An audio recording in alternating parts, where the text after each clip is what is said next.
ګوره په ژوند کې انسان له هر رقم خلکو او د هر رقم حالات سره مخ کیږي، خو په یاد لرونکي خبره باید دا اوسي چې هیڅ کله هم د الله تعالی په بندگانو باندې سختی مکوه او د هغوی سره په وړو وړو خبرو کلک حساب مکوه.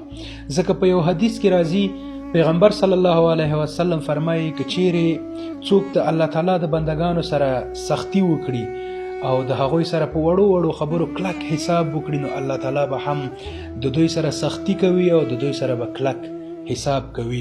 نو هیڅ کله هم سختی مکوه، د الله تعالی د بندگانو سره اسانتیا کوه، الله تعالی به تا سره آسانی وکړي، ځکه هغه لطیف ذات دی. هغه صلی الله علیه وسلم فرمایي که غواړي چې الله تعالی په تا باندې رحم وکړي نو ته د هغه په مخلوقاتو باندې رحم وکړه.